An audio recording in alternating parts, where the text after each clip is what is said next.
Escola da Graça Cast começando para você que toda quarta-feira já tem a agenda marcada com o nosso pastor Aloísio. Seja muito bem-vindo, que alegria poder ler aqui participações e receber sempre o comentário e a instrução do nosso pastor Aloísio. Hoje acompanhado dos seus discípulos, e reforço que está aberto o convite para ouvintes que querem participar ao vivo da mesa com o pastor Aloísio. Isso a partir do episódio passado, nós abrimos aí uma busca, e se você quer participar, envia sua mensagem para a Rádio Vinha FM. Quem está no canal do pastor Aloísio no YouTube, se inscreve, já deixa o like no vídeo para que mais pessoas conheçam, e por que não, envie para quem pode ser abençoado.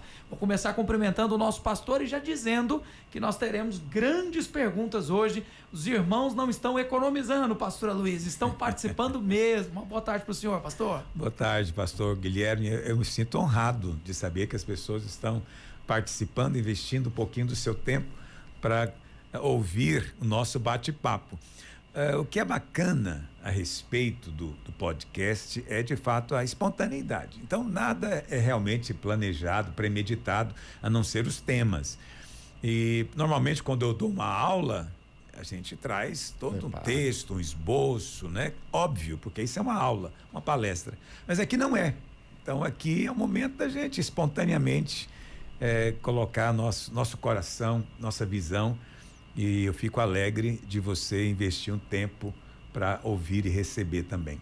Aleluia! Ouvinte, então você já sabe como participar, tanto nos canais do pastor Aloísio, como aqui pela Rádio Vinha FM. Envie sua mensagem no 9999-72005, que é o WhatsApp da Vinha, ou no direct do nosso pastor. Me permitam cumprimentar eles que vêm para acertar o alvo aqui, perguntar também como responder. Nossos pastores, pastor Radamés Adão, pastor da Igreja Videira Garavelo. Uma ótima tarde, pastor. Boa tarde, Guilherme, boa tarde a todos, ouvinte da Vinha, pastor André, pastor Aloísio. Mais uma vez é uma honra estar aqui com vocês, e é como o pastor falou, não tem nada preparado. Você chega, o Guilherme entrega na hora, né, Guilherme? A participação do ouvinte é selecionada no dia. É na hora, e é muito bom estar com vocês. Eu creio que Deus vai nos abençoar com revelação nesse momento, em nome de Jesus. Amém. Finalizando o time de hoje, pastor André Francisco, nosso pastor da Videira Praça da Bíblia, que inclusive está com um treinamento poderoso lá no Instagram dele. Pode comentar conosco aqui sobre essa Vencendo as Dívidas, Paz Financeira. O senhor está bem, pastor André? Olá, Guilherme, olá, ouvintes da Vinha FM, que alegria participar mais uma vez do podcast, e eu tenho certeza que hoje vai ser uma oportunidade de nós explorarmos toda a sabedoria que o pastor Aloísio entrega nos podcasts, não é verdade? Sempre surpreendendo os ouvintes da Vinha FM. Tenho certeza que vai ser muito especial, e muito obrigado pela oportunidade. Aleluia! Pastor Aloísio, ele responde e traz histórias também. Hoje eu tenho certeza que nós vamos conseguir receber algumas mais, mas eu já inicio então falando da Vânia Pacheco. Olha só, lá do setor Campinas, a Vânia está dizendo aqui: meu pastor Aloísio, Deus me abençoou com um casamento maravilhoso. Aleluia. Casada há 15 anos, pastor. E ela diz: Maravilha. sempre amei muito meu marido. Por enquanto, quer dizer, no entanto, ela escreve, eu tinha muitos ciúmes. Orava para Deus me ajudar a lidar com isso. Agora eu percebo que meus sentimentos mudaram. Sinto que algo está diferente. Isso está me deixando um pouco confusa, preocupada. O que eu posso fazer para equilibrar esses sentimentos, pastor? Então, querida Vânia, você, primeira coisa, não viva por eles. Não viva por sentimento. O que são emoções? Emoções são reações a pensamentos. Então, não existe emoção do nada, entendeu? Então, a emoção, ela é um gatilho que é ativado quando eu penso. E esse pensamento é que leva a isso. Então, você pode estar sozinho e, de repente, você lembra, fala: o Guilherme, ele me agiu mal naquele dia. Você não fala nada, só pensando. E, de repente, você está nervoso. O sentimento vem. Aí eu vou conversar com o Radamés nervoso. O Radamés fala: o que está acontecendo? O que aconteceu? Aí eu falo o quê? Não estou nervoso. Mas tá. É que a pessoa às vezes nem percebe. Então, o pensamento produziu aquela emoção, aquele sentimento. Então, a única maneira de você controlar sentimentos é mudando pensamento. Amém. Agora, é difícil mudar sentimento. entendeu? Você não consegue. Então tem gente que quando está alegre não consegue parar. E tem gente que quando está chorando não consegue parar. Mas você pode mudar pensamento. Então é mentira essa história de que nós não temos controle sobre a mente. Tem gente que pensa que a mente é uma coisa assim, né? Eu vou pensando sem querer pensar, eu nem queria pensar, já estou pensando, entendeu? É como minha mão, né? Imagina se minha mão tivesse vontade própria, né? Aí eu estou passando e dou um bofetão em um aqui, não foi eu, foi minha mão, né? Então isso não existe. Então, as emoções você não tem esse poder, mas o pensamento você tem. Então vamos falar do caso específico seu, do ciúme. Então, qual que é o pensamento por detrás do ciúme? Existe uma série de pensamentos. Tem pessoas melhores do que eu, que estão de olho no meu marido. Eu não confio totalmente no amor dele por mim. Eu acho que ele pode me trocar por outra. Então, eu vou imediatamente impedir que isso aconteça. Aí você fala, mas você pensou esse tantão de coisa? Então, é por causa de um outro fenômeno que acontece conosco, que é o pensamento automático. Você pensa isso na velocidade tal que você não percebe que pensou, mas pensou, entendeu? E você que está nos ouvindo, está questionando essa questão de pensamento automático, apenas ora para o Espírito Santo. Eu já fiz isso várias vezes eu estou no meu carro dirigindo, de repente eu fico com a raiva, e eu bato no volante, eu falo, meu Deus, o que está acontecendo? Por que eu estou com raiva? Me mostra, Senhor. Aí o Senhor mostra o que eu estava pensando. Mas eu pensei tão rápido que eu já esqueci. Mas a emoção fica. A emoção fica. Então, filha, o que você precisa é renovar a sua mente, questionar as suas crenças, né? Quem te disse que seu marido não te ama tanto assim? Quem te disse que ele pensa em trocar você por outra? Não é? E mais ainda, quem te disse que tem outra de olho nele? Tudo isso você está presumindo, você está imaginando, mas produz em você sensações terríveis. E o que é pior, você passa a tratar mal o seu marido, justamente a pessoa que você quer manter com você. Porque o ciúme produz o quê? Desconfiança. Sim. Você está aprontando, sim. Você não quer falar. Eu vou descobrir. A crença errada vai produzir o comportamento errado, né, pastor? Sempre. Então, pensamentos produzem emoções. Emoções resultam em comportamento. Sim. Comportamento, uma vez repetido, vira um hábito. E um hábito estabelecido define o seu caráter. Nossa. Então você vê que é tudo alinhado, mas começa tudo aonde? Na sua mente. Então é preciso ter sabedoria para questionar, né, todos aqueles pensamentos que nós temos que às vezes não tem contato com a realidade. Sim. A Vânia não disse, mas eu conheço um irmão que a esposa era tão ciumenta que ela sonhava às vezes. Eu sonhei com você me traindo. E aí ela ficava brava com o marido. Quebrava o pau. É verdade, o meu sonho. Porque o sonho é verdadeiro.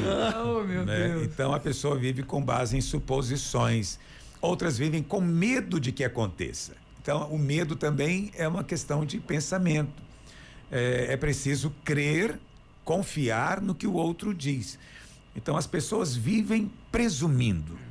Pastor Guilherme, é uma coisa impressionante isso, como as pessoas vivem presumindo. Presumir faz parte do relacionamento humano, até um certo ponto normal. Então eu chego aqui, por exemplo, eu vejo você triste, né, acabrunhado, eu presumo que você está triste, por alguma razão. Então, isso é bom, facilita, economiza. Né? Eu tenho que chegar e perguntar, irmão, você está triste? É impressão minha. Não, dá muito trabalho. É bom você presumir isso, ok? Mas, às vezes, a gente pode se equivocar muito nisso. Muito nisso. Então, eu me lembro, minha mãe, dona Elza, 1,5 m de altura, pequenininha por fora. Aí por dentro, meu Deus do céu. Gigante. E às vezes eu me lembro, com os meus 7, 8 anos de idade, correndo na rua, na hora que eu olhava para a porta da minha casa, estava ela, bracinho cruzado, batendo o pé direito no chão. Eu falei, algo aconteceu. Algo aconteceu. Eu fiz dessa vez. Entendeu? Presumir certo? Não. Possivelmente. Mas nem Possivelmente. Sei. Mas pode ser que ela esteja brava, mas não comigo. Sim. Pode ser que esteja com outra pessoa. Sim. Pode ser que... Entendeu? Mas eu já presumo logo que é comigo. Aí eu já saio entendeu? Então, as pessoas às vezes presumem coisas, né? É uma coisa muito comum também, né? Então, eu elogio aqui o Guilherme. O Guilherme é uma grande bênção, né? Aí o Radamés do lado presume o quê? Ele não gosta de mim. É uma indireta. Ele quer me jogar uma indireta. Entendeu? Por que ele não fala logo? Por que ele fala que não gosta de mim e fica falando que gosta do Guilherme? Oh, Deus. A vida é difícil, né? Para esse tipo de gente. Então, é melhor você ter o bom senso e questionar suas premissas, questionar aquilo que você presume, o seu pensamento, e procure entrar em contato com a realidade. A melhor maneira é perguntando para a pessoa: fulano, me fala a verdade, você me ama? Então, Jesus disse o quê? Lá em Mateus capítulo 5. Seja a vossa palavra sim, não. Mas o final é muito importante. O que passa disso vem do maligno. Ou seja, tudo que passa do sim e do não é do maligno. Aí a Vânia pergunta pro marido: você me ama? Aí o marido fala: eu amo você. O que a Bíblia fala que ela tem que fazer? Acreditar. É sim. Mas o que ela fala? Ama nada. Ama coisa nenhuma. Se você me amasse, não, vai ter que provar que você me ama. Prova que você me ama. Isso aí, o maligno entrou? O maligno entrou, porque o sim não foi suficiente. Quando o sim não é suficiente, o maligno entra. E quando o marido da Vânia tenta provar que ama, ele chega com um buquê de rosas e a Vânia diz: tá aprontando. Tá aprontando, essa é a prova inquestionável. Nunca me deu flor. O que você fez? Já perguntou. Já fala logo, o que você anda aprontando? Pastor, agora o senhor pontuou uma coisa ao falar dessa pergunta da Vânia. Uma das coisas que ela coloca aqui é que ela queria equilibrar os sentimentos. Na verdade, ela acha que o problema dela é o sentimento, mas na verdade, a raiz do problema é o pensamento. Não, todo mundo acha isso. Todas as igrejas você vai encontrar a cura das emoções. Mas não tem ninguém com emoção doente. Entendeu? É pensamento equivocado. Emoção é hormônio. É que as pessoas pensam em emoção como uma coisa. Não, emoção é hormônio. Entende? Desejo sexual é hormônio, raiva é hormônio. Pega uma mulher na TPM para você ver. Ela quer te esganar, sem motivo, porque é hormônio. Entende? Então, as emoções têm hormônios envolvidos. Até a sensação de prazer, a sensação de bem-estar é hormonal também, né? Mas o pensamento não. O pensamento é abstrato. É porque a tendência das pessoas é achar que a emoção vai conduzir o pensamento. Não, exatamente. Bom, pode até vir a acontecer depois. Um pensamento fraco, ele é levado por hormônios. Sim. Tem gente que vive levado por hormônios. Vive pelas emoções. E pelos desejos. É porque... Né? Mas uma pessoa normal, Não. tudo começa pensando. Ela pensa, o pensamento, ele desperta a emoção, que é hormonal, né? E essa emoção vai produzir um comportamento. Então, se eu estou com raiva, eu vou agredir. Se eu estou excitado, eu vou tentar seduzir. Entendeu? Eu vou fazer alguma coisa. Por quê? Mas tudo começou aonde? Com pensamento. Pois é, e aí, pastor, entra mais um detalhe, né? Porque ela coloca aqui que os sentimentos dela mudou. Mas ela também ela precisa entender que os anos vão trazendo maturidade, porque como o senhor está falando essa questão do hormônio, então no início do casamento você tem uma paixão, tem aquela coisa toda que está atrelado aos hormônios, mas com o tempo você vai amadurecendo no casamento. Vai. É o que se espera, né? Gostaria que acontecesse, né? E outra coisa, ninguém é apaixonado por ninguém 24 horas por dia. Eu sei que é chato, talvez as irmãs aqui estão me ouvindo, até minha esposa pode estar ouvindo e está aí chateada comigo, mas eu já falei para minha esposa muitas vezes, eu falei: olha, os melhores momentos, as maiores alegrias da minha vida foi com você. Eu falei: mas você também foi que me passou raiva na vida. Ninguém me passou raiva como você, entendeu? Mas o que acontece? O casamento não é uma questão de emoção. É uma questão de pensamento, compromisso, né? Então, o que sustenta o casamento é o compromisso. Amor é decisão. Amor não é emoção, simplesmente. É decisão. Então, o que acontece às vezes é isso. A pessoa fala: parece que eu não estou sentindo o que eu sentia. Sabe, várias vezes aconteceu comigo, porque eu aconselhei casais durante muitos anos. E acho até que eu tenho que voltar a fazer isso. Porque quando eu aconselho casais, assim, são tantas histórias que me abençoam, né? Que até enriquece as minhas pregações. Mas várias vezes, né? De sentar e eu perguntar para a irmã, o que é o problema? E ela diz, É ele. não amo mais o meu marido. Eita. Não sinto nada. A expressão, na verdade, é essa. Eu não sinto nada por ele. Eu sempre respondia, e daí? Onde é que está o problema disso? Buga a mente, não buga, pastor? Ela falou, como assim, pastor? Como é que eu não estou sentindo? Como posso viver sem sentir? Eu falo, mas você vive sem sentir muita coisa. Tem dia que você vai trabalhar e você sente prazer. Tem dia que você vai na marra. Você vai largar o trabalho? Verdade. Né? Tem dia que você tem filho, você está orgulhoso dele. Tem dia que você quer esganar ele. Você vai largar o seu filho? Quando a gente está doente, a gente come sem sentir fome, às vezes. Então a mesma coisa com seu marido. Tudo bem. Hoje você não está sentindo nada, mas acredite, sentimentos voltam, desde que mude a mente. Né? O que é que está bloqueando uma boa emoção?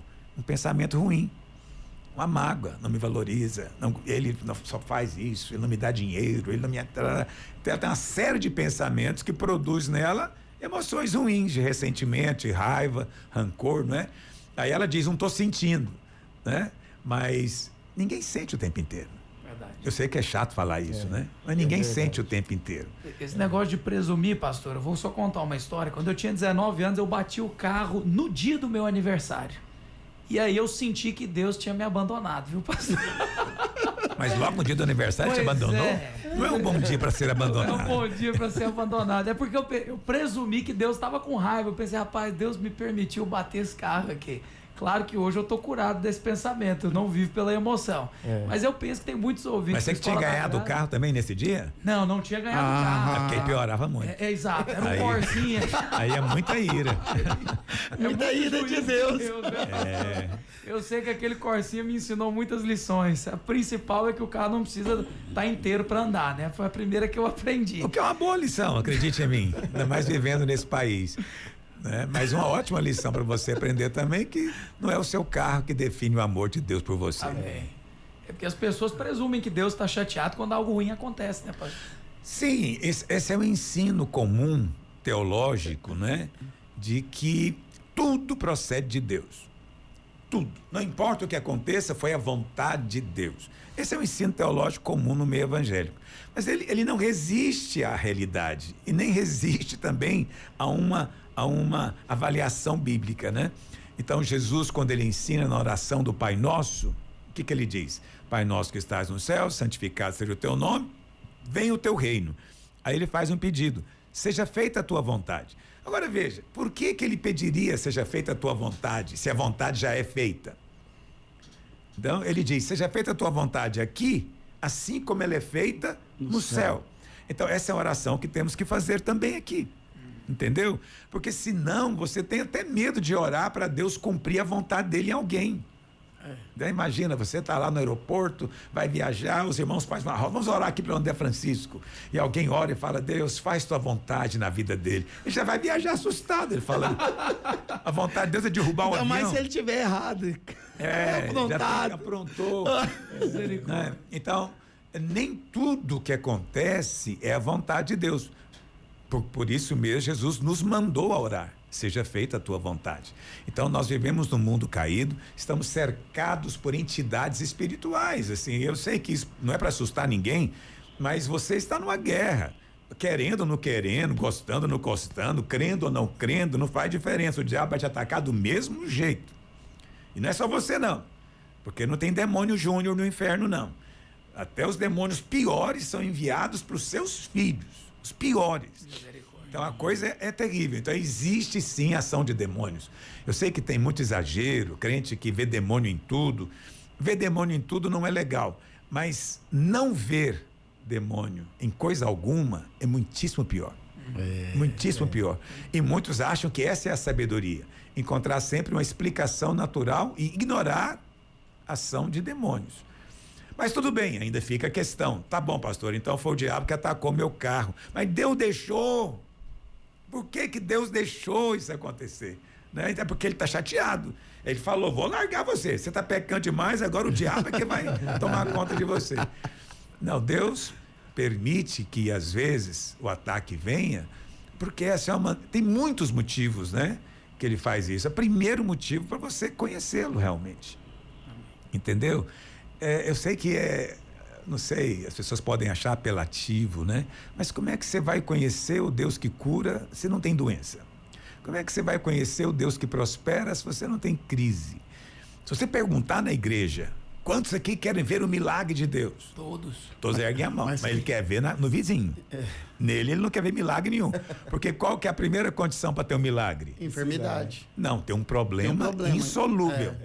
Insolúvel. Quem quer problema insolúvel? Ninguém. Entendeu? Então ele quer milagre, mas eu não quero ver aqui quando o pastor orar.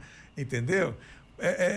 Esse é um fato, né? Mas quando você tem um milagre, a sua compreensão, seu compromisso, sua intimidade com Deus muda. Muda. E o segundo motivo que Deus permite isso é porque você nunca vai poder ser uma pessoa espiritualmente forte se Deus ficar o tempo inteiro te poupando de tudo. Entendeu? É necessário pegar peso para ganhar músculo. Não tem outro caminho. Entende? Então as pessoas ganham consistência na vida, resistência na vida, suportando às vezes. E tem coisas do diabo que não adianta repreender. Você tem apenas de resistir. A Bíblia fala resistir ao diabo. Então o vento está contrário, está difícil de andar, mas eu resisto, eu permaneço. Isso vai te dar uma outra postura, outra compostura, vai se tornar um instrumento muito mais útil nas mãos de Deus. Glória a Deus. Pastor, Então, nesse louve sentido... a Deus pelo seu Pastor, coração. só colocar aqui uma questão, porque às vezes tem algum marido ouvindo, certamente tem muitos maridos ouvindo o podcast. Tomara. E como que os maridos podem, o que eles podem fazer para amenizar esse tipo de sentimento, que no caso a Vânia, ela colocou aqui, né? Que talvez pode ser, inclusive, o problema de muitas mulheres, né? Mas o marido, ele pode, de alguma maneira, facilitar com que a mulher vença esses pensamentos e tudo? Olha, há certas coisas que você vai ter que vencer, vai ter que aprender. Ninguém pode fazer por você. O ciúme é carne é ego. E as pessoas brincam com a carne, mas a carne pode levar você até a loucura. Torna-se doido. Pode chegar a um ápice assim de surtar mesmo, né, pastor? Exatamente. Então é preciso lançar fora esses pensamentos paranoicos, pensamentos persecutórios, que todo mundo é contra você, todo mundo quer destruir você, todo mundo quer acabar com a sua vida e você não confia em nada nem em ninguém. Olha como pode chegar nesse nível, né? Então, isso é muito ruim. Agora, falando em termos bem do dia a dia, não é? Ele pode evitar aquelas coisas que ele sabe que a mulher vai presumir mal. Entendeu? Tá lá assistindo o filme, ele fala, que artista bonita é essa, hein, amor? Ela fecha a cara. O que você quer dizer com isso? Entendeu? Não, nada, não quero dizer nada, eu só falei que é uma artista bonita. Não, você tá falando de mim. Entendeu? Estou te contando fatos da vida. Você está falando de mim. Você está elogiando ela como indireta para mim. Se me acha feia, fala a verdade. Você está procurando uma mulher igual aquela? Então a vida... Aí o marido fica desnorteado, ele não sabe nem como responder. Né? Ele fica desnorteado. Então... É uma sequência de jab que ele leva no ringue que ele não sabe. Então, o marido esperto, ele faz o quê? Nunca mais falo na frente da minha mulher. Nunca mais, acabou, encerrou isso aqui. E a pergunta que não deve ser respondida, meu bem, se por acaso eu morrer, você se casaria de novo? Não tem que pensar nisso. Não, você não conversa com essas coisas com mulher, entendeu? Tem casais que fazem coisas absurdas por causa de falta de bom senso, né? Então, no dia a dia, viu, marido da Vânia, você pode ajudá-la nesse sentido, né? Não dê caronas para moças, né? Isso tem uma aparência horrorosa, até eu vou presumir que você está aprontando. Que mais? Não fique sozinho com mulheres também, em lugares que não são iluminados, abertos e públicos, né? E, se possível, faça tudo com a sua esposa, né? Vai no shopping com a esposa, no cinema com a esposa, tire férias com a esposa, nunca tire férias sozinho. Então, uma série de coisas que o marido pode fazer que ameniza, assim, esse senso, esse ciúme persecutório. Pastor, a demonstração de afeto, de carinho em público, isso ajuda a amenizar esse tipo de sentimento? Porque normalmente a mulher, ela constrói esse pensamento de rejeição justamente por causa de atitudes que o marido às vezes tem fora de casa, assim. Infelizmente, tem homem que guarda o melhor para os de fora e o pior para casa. Eu aprendi desde muito cedo. Da minha casa eu dou o meu melhor, né? Mas fora, às vezes, eu mostro outros lados.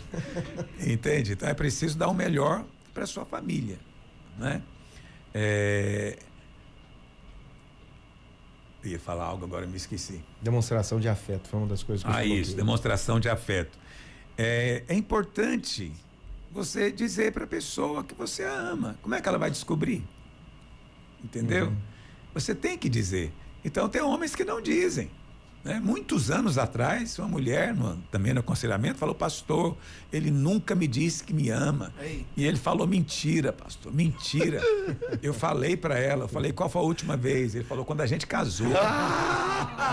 Eu falei lá no altar para todo mundo ouvir. Na cabeça dele não tem que repetir. Ele não mudou. Isso é igual continua crente que amando. fala assim: você ora, oro. Que horas? Na hora do almoço. Então, ele acha que não precisa de repetir, já falou, ela está sabendo, né? Então, agora, se fosse Adão e Eva, era diferente, né? Você imagina a Eva falando para Adão: Adão, você tem mais alguém?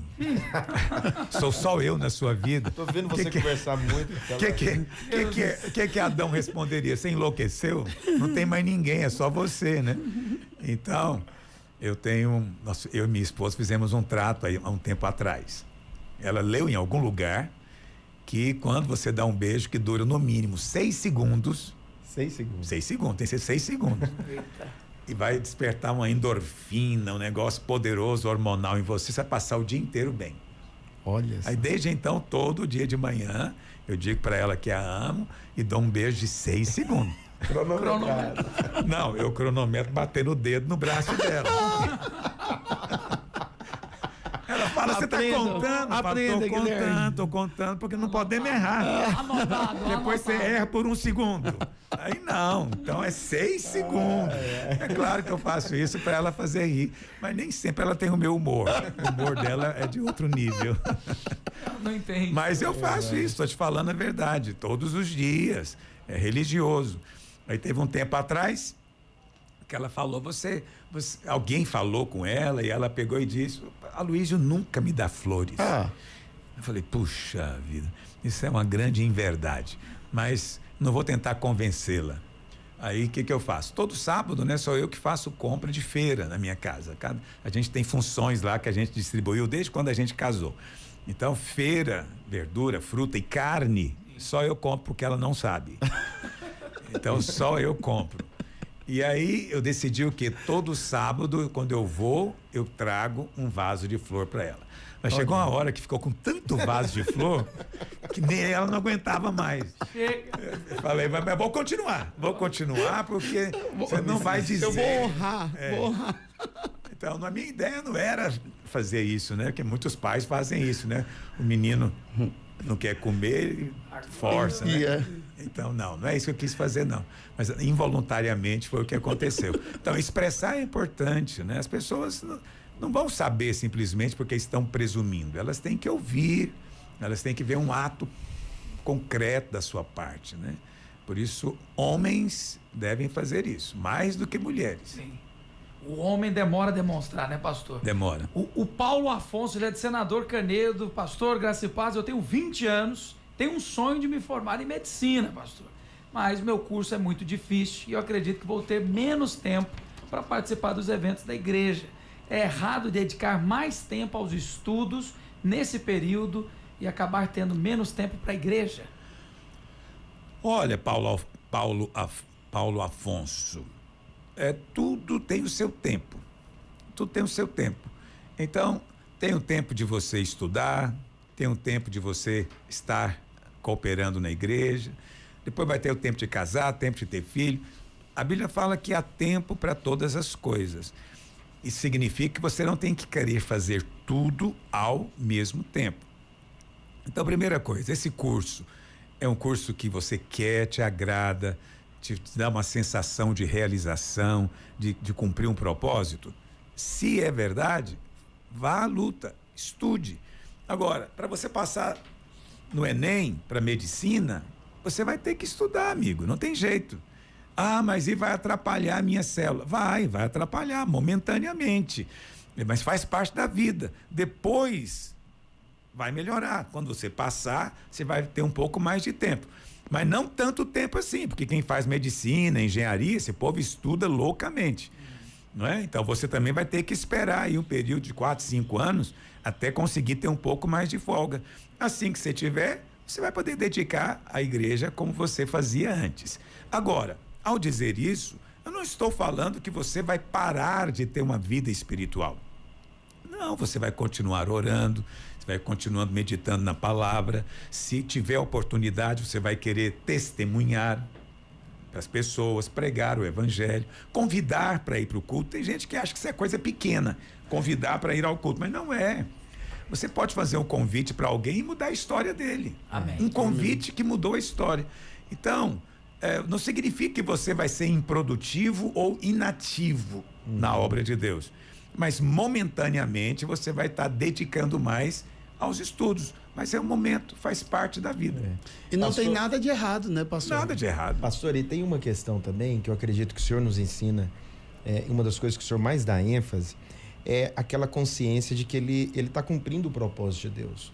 Quando você está fazendo o seu curso, mas você sabe que você está ali cumprindo o propósito de Deus, e você sabe que o seu propósito é ser usado por Deus, além de ser cheio de Deus, ser usado por Deus, independente de onde você estiver, você vai ser um canal, né, pastor? Com certeza. Para cumprir aquilo que Deus colocou na sua vida como missão. Então, é preciso ampliar o entendimento do sacerdócio universal. A reforma protestante, ela trouxe, as pessoas falam só da justificação pela fé, mas ela trouxe também um outro conceito fundamental, que é o sacerdócio universal dos santos. O que significa? Significa que sacerdote não é só o padre, o pastor, não, todos são sacerdotes. Agora, onde cada um vai exercer o seu sacerdócio é justamente na sua vida profissional.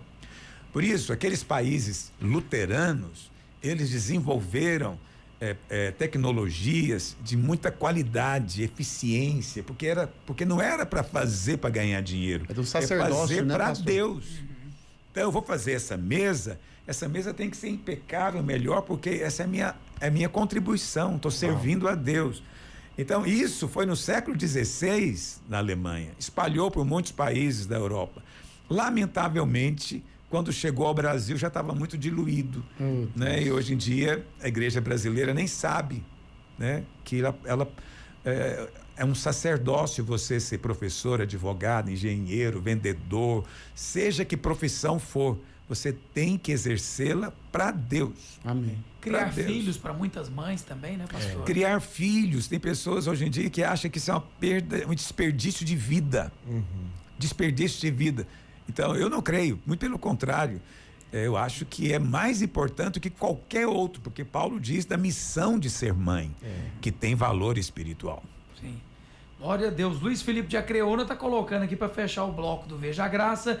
Pastor, final de ano é tempo de festa em todos os lugares. Para o cristão, comemorar Natal é pecado? Não é pecado, imagina, né? De jeito nenhum. O que eu tenho sugerido, eu fiz isso ano passado, vou fazer de novo. Fiz na Páscoa também. Em vez de você desejar Feliz Páscoa, muda. Deseja Feliz Dia da Ressurreição. Por quê?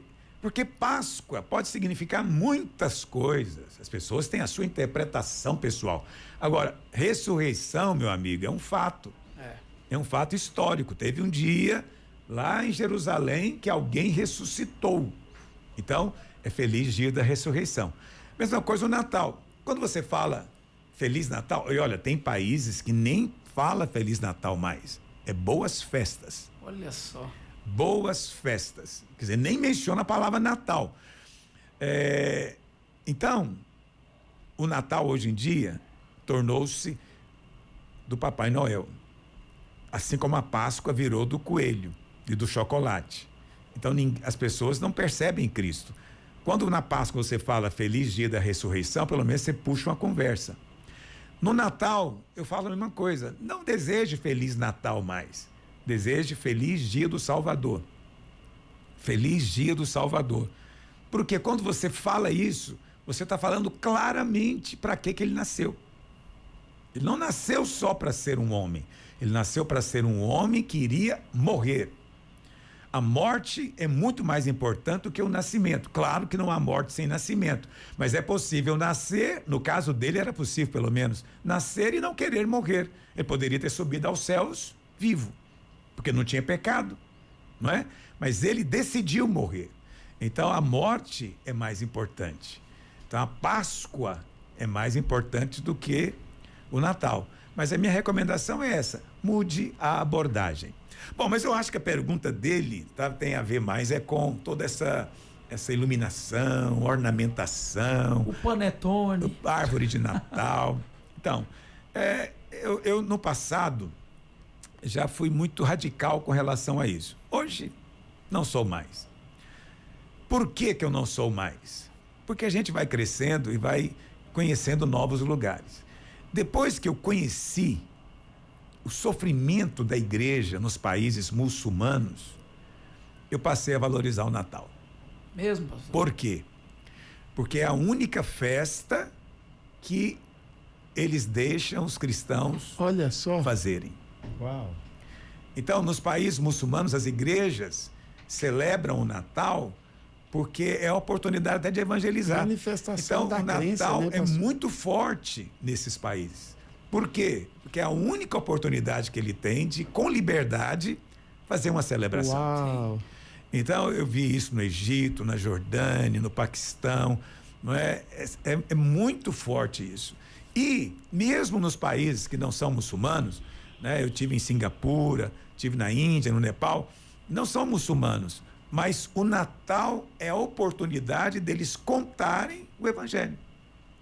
Porque são países, isso a gente não entende, né? Mas são países que têm pessoas que nunca ouviram falar o nome Jesus. Meu Deus.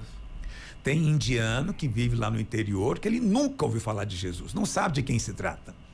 Entende? E aí, de repente, ele chega na cidade, na porta de um prédio de igreja, iluminado, né? Escrito lá Feliz Natal e tudo mais. Ele para ouvir. O que é isso? Que festa é essa? Né?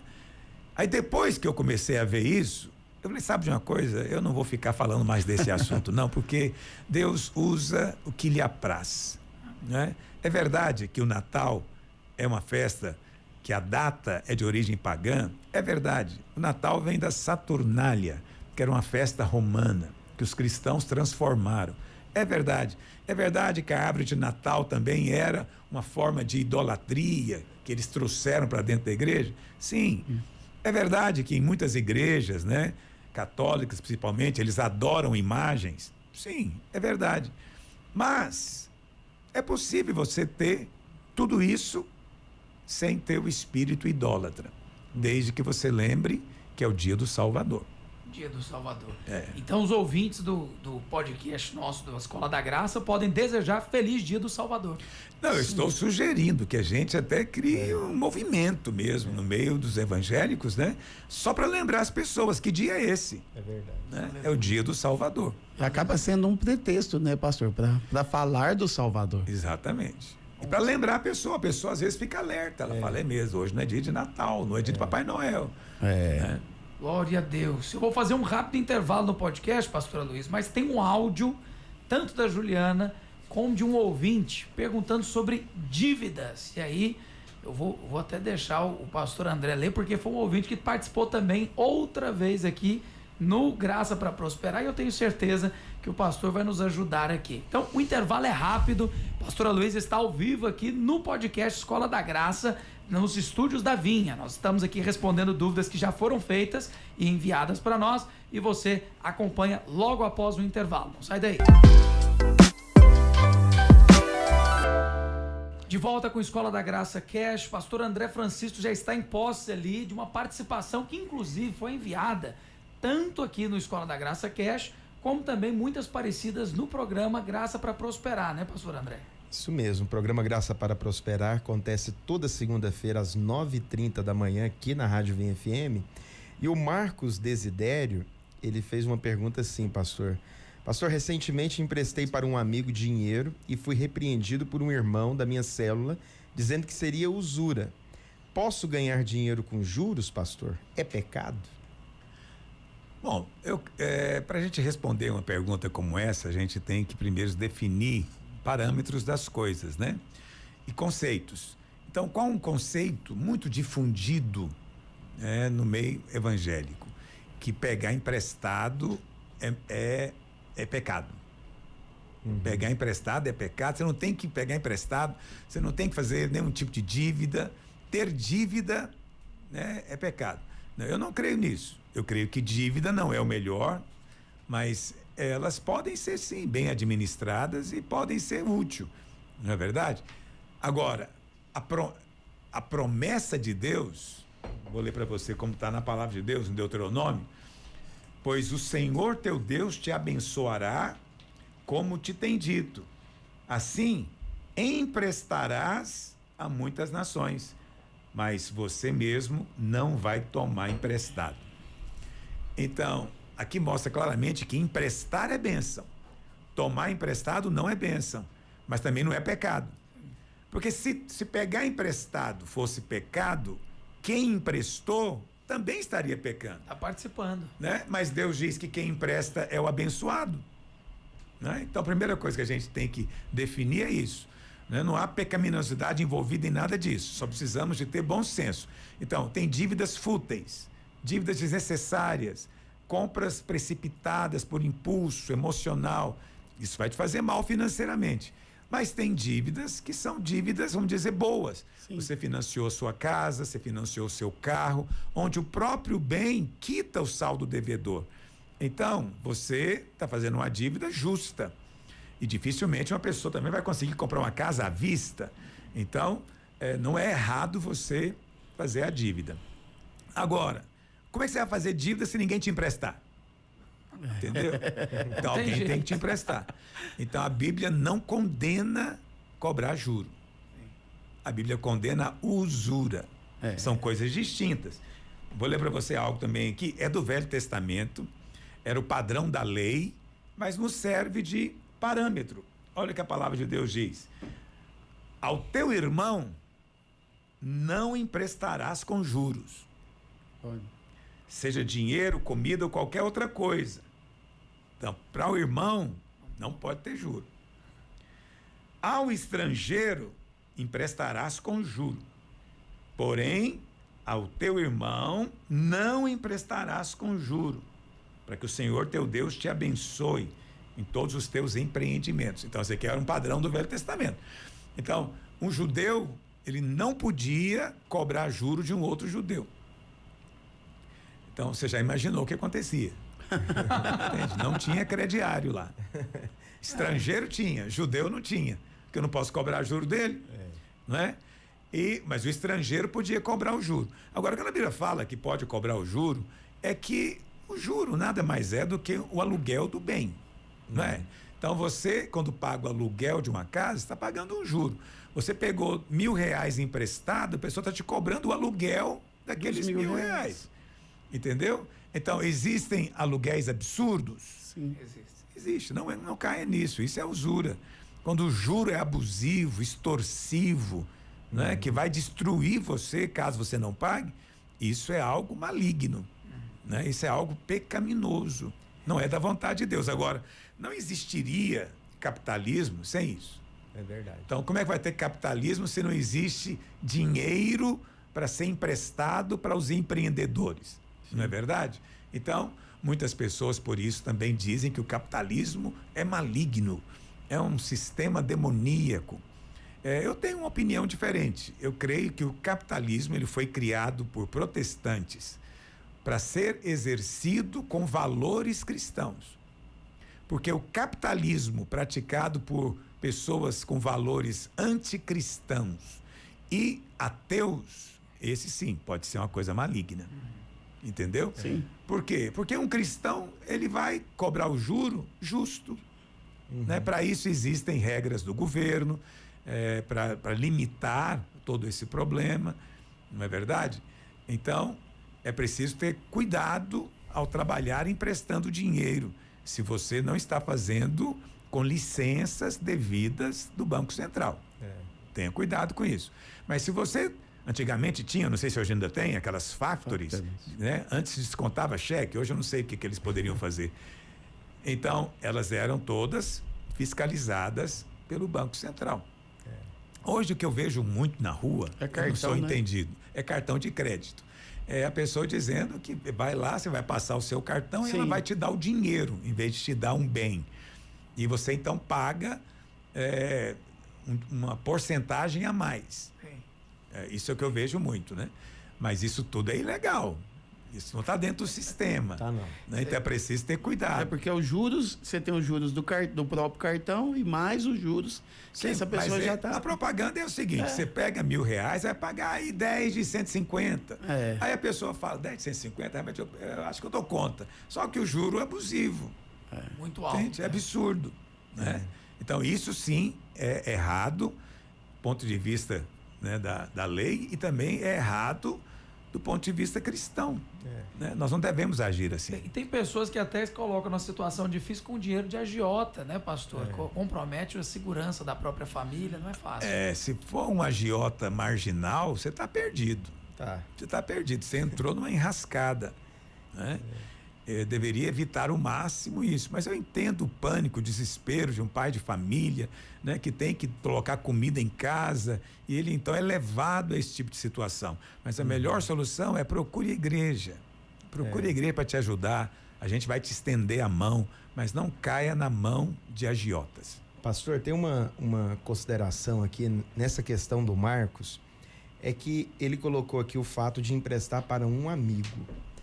Todas as vezes que você se coloca à disposição para ajudar uma pessoa, essa ajuda também, ela tem que ser uma ajuda que não deveria comprometer, né, a sua vida, a sua saúde financeira, porque às vezes a pessoa, ela tá com dinheiro disponível e ela empresta ali o dinheiro para um aventureiro que, mesmo sendo amigo, familiar, parente, isso daí pode comprometer a amizade, né, pastor? Caso a pessoa não consiga honrar aquele compromisso. Claro, as pessoas têm que... Isso já entra no outro tópico, né? Que é a dificuldade de dizer não. Somente para amigos e parentes. E tem parentes que ficam ofendidos, cortam relacionamentos se disser não para ele. Né? Então eu me lembro, quando eu estava na Inglaterra estudando inglês, e aí nas salas de aula sempre pergunta para cada aluno como é a vida no seu país, o que tinha de mais diferente. Aí quando chegou a minha vez, eu falei, o mais diferente do meu país é que você não pode dizer não. Eles ficaram chocados. Todos ficaram perplexos. Como é possível viver uma vida civilizada sem dizer não? Aí eu contei para eles. Eu falei, olha, é assim, se alguém... O André Francisco chegou para mim e falou, pastor, me empreste seu carro. Ixi. Mas eu não quero emprestar. Mas eu não posso dizer não para ele. Aí o que eu falo? Não, eu vou tentar, eu vou planejar, eu tenho um compromisso, mas eu vou tentar me ajustar, eu vou enrolar ele um pouco. Depois ele volta e fala, André, não consegui, vamos fazer o seguinte, vamos falar com o Radamés, porque ele talvez possa ajudar, vamos nós dois lá falar. Eu me envolvo na confusão. Aí o Radamés também não quer, mas ele não consegue falar, entendeu? No final, a gente não empresta o carro para ele, mas pelo menos ele vai embora em paz. Ele fala, não, eles gostam de mim. Eles tentaram, né? Eles tentaram, se esforçaram. Esse é o Brasil. Não dá trabalho ser brasileiro? Dá muito trabalho. A vida é muito mais fácil se fosse sim, não, não. Não é? Então, o que acontece é isso, né? A pessoa chega para você, te pede dinheiro emprestado, você fica pensando, se eu disser não, vou perder a amizade, mas se você dizer sim, o risco de perder a amizade é o mesmo. Exatamente. Então, Tá tudo ruim. Tudo ruim. Tá certo. porque se ele não pagar, acabou. Sim. Acabou. Então, o melhor é você fazer apenas aquilo que está ao seu alcance. Se aquele dinheiro não te fizer falta, se aquele dinheiro de fato está sobrando no seu orçamento, você pode, se for o caso, né, até dar a fundo perdido, faça. Mas se for algo que você está contando para comprar um bem, para pagar uma dívida sua ou algo assim, então você não tem esse dinheiro. Você deveria encarar como você não tem. Esse dinheiro já tem destinação. Então, você não deve emprestá-lo. Mesmo que a pessoa diga e jure de pé junto que vai te pagar tal dia. Não faça. Não faça. Mas, pastor, é difícil demais, né? O meu primo, é meu irmão, meu pai que pediu. É difícil mesmo, eu sou franco com você. Eu sou brasileiro também. É muito difícil. Não é fácil dizer não, mas acredite em mim, se você não alcançar esse nível de aprender a dizer não, você vai viver à mercê da manipulação dos outros. Isso vai te fazer muito infeliz, acredite em mim. Com certeza. O Jean está colocando uma participação muito boa aqui, pastor, dizendo o seguinte: pastor, eu não sou da videira, mas ouço sempre as suas pregações, as pregações do senhor e de outros pastores também. De qualquer forma, lá na igreja onde eu frequento se diz muito sobre inferno e pecado. Eu sinto que isso anda me incomodando. É errado questionar sobre essa pregação na minha igreja, pastor? Olha, Jesus falou do inferno, não é? Jesus falou de pecado. Então, falar do inferno e do pecado não pode ser uma coisa que você vai lá repreender o seu pastor. Você teria que repreender Jesus.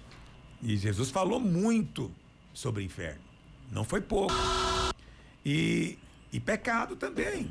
Tem versículos no Evangelho que nos assusta profundamente, né? Se teu olho direito te faz pecar, arranca. Né? Se a tua mão direita te faz pecar, corta. Porque é melhor você ir para o céu faltando uma mão e um olho do que para o inferno inteiro. Então quem disse isso foi Jesus. Você não deveria questionar o Senhor. Deveria procurar compreender, né, o propósito dessa mensagem. Então você não deve de forma alguma questionar ou repreender, exortar o seu pastor, porque supostamente ele está falando demais de temas desagradáveis, ok? Dito isso, é importante dizer em que contexto ele fala isso. Aí mudou. Né? Em que contexto? Se ele fala isso para te ameaçar, né, como uma moeda, né, você vai queimar no inferno se você não mudar a sua vida, você vai queimar no inferno que você está fazendo isso ou não está fazendo aquilo, aí já é diferente. Isso já é uma postura legalista. São pastores que querem pastorear por meio do medo, ok? Então, essa não é a maneira como nós fazemos. Mas você deve mesmo assim ir lá exortar o seu pastor? Não, não faça isso. Não exorte o seu pastor. Se o ensino da sua igreja, você chegou à conclusão que é incompatível com o que você crê, seja coerente e honroso. Chega para sua liderança, diz que você vai para outro lugar. Eles não vão gostar, mas você está sendo honroso.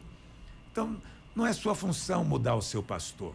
Não é sua função ir lá exortar o seu pastor. Não faça isso. Isso não é honroso. Trate o seu pastor como você trata o seu pai. Você repreende o seu pai? Não. Você chega para o seu pai e diz para ele mudar de vida? Não, você não faz isso. Você trata o seu pai com absoluto respeito. Mesma coisa deve acontecer com o seu pastor, mesmo que ele esteja pregando algo que você discorde. Amém? É importante também, pastor, colocar aqui que o Robson não especificou, mas ele ouve a pregação de vários lugares. Ele pode também selecionar, né? Porque às vezes a pessoa ouve tudo que está na internet. Hoje é um mundo aberto de possibilidades, né, pastor? É muitas vozes, né? É muitas vozes. Você tem que definir o que você vai crer. O que você quer crer. Ah, mas eu não sei, eu quero ouvir de tudo. Tudo bem, você é livre. Eu jamais vou aqui proibir você de ouvir quem quer que seja. Ok? Mas é importante que em algum momento você perceba que aquele ensino é o que você crê. Uma vez que você chegou nesse estágio, não, realmente eu creio é nisso aqui. Então, ignore todo o resto. Foque a sua atenção naquilo que agora você crê. Isso é uma decisão pessoal. Amém? Glória a Deus. Vamos então à notícia do bloco Perspectiva da Graça, já caminhando para o final do nosso podcast. É a notícia do ex-morador de rua que foi transformado pelo amor de Deus e pela graça do Senhor. Vamos lá, coloca a notícia na tela e roda a vinheta.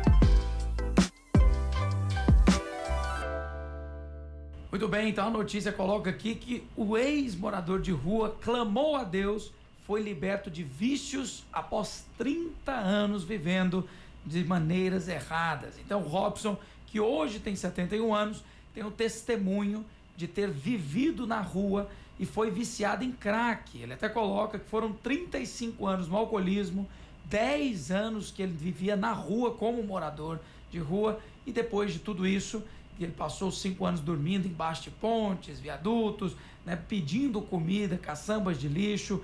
Ele colocou que conheceu Jesus, ouviu falar e disse: Deus ouviu o meu clamor.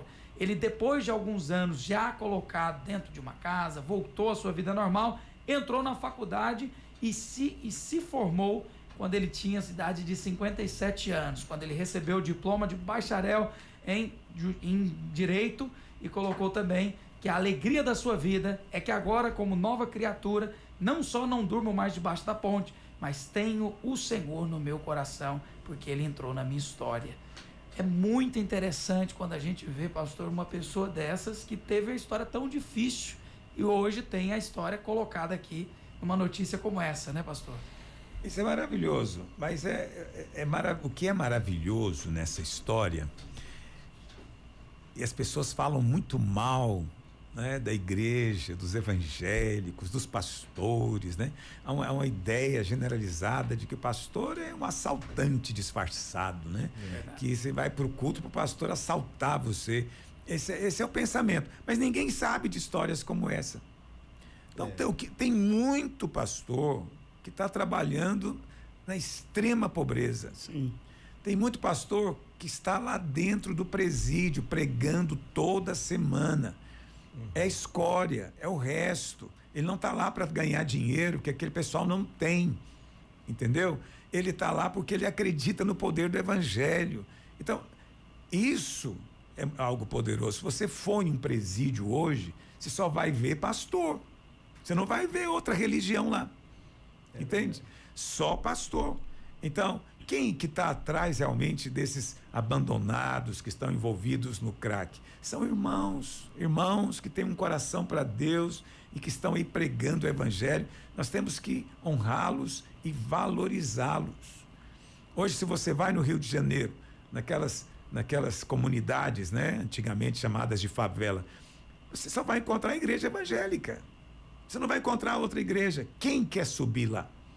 Quem quer ir lá para ajudar? Não é? Então, mas pastores vão. Obrigado, pastor. Eu que agradeço, pastor Guilherme. Obrigado pela sua disposição de ser aí o nosso âncora. Amém. E você, de fato, está ancorando muito bem. Amém. Deus continue te abençoando, e obrigado a todos os nossos ouvintes por esse tempo de atenção e espero de edificação também. Deixa eu agradecer os nossos pastores que participaram. Pastor Radamés Adão, uma alegria. Até o próximo podcast. Alegria é nossa. Muito obrigado, Guilherme. Pastora Luiz, foi uma inspiração para nós. Que Deus abençoe os irmãos em nome de Jesus. Aleluia. Pastor André Francisco, um forte abraço, pastor. Obrigado, pastor Guilherme, ouvintes da Vinha FM. Que alegria, sempre um prazer muito grande participar do podcast Escola da Graça, né? E eu tenho certeza que hoje foi muito especial. Eu tô saindo muito edificado, muito divertido. Pastora Luiz sempre abençoando a gente. E uma recomendação, vai lá no @PR André Francisco e nos siga também no Instagram. Muito conteúdo legal lá. Com muita certeza. Entra lá para você ter paz financeira lá na jornada com o pastor André. Pastora Luiz, nunca é demais, não é exagerado dizer que essa conversa voa o tempo. A gente extrapolou um pouquinho, mas eu acho que a causa é muito justa, pastor. Aleluia. Se a gente corta o senhor aqui, a gente perde essa riqueza do podcast, que são as histórias e os ensinamentos. Tá vendo, ouvinte, por que quarta-feira que vem você tem que estar aqui para não deixar de ser abençoado? Nos encontramos no próximo episódio, Escola da Graça Cast. Até lá.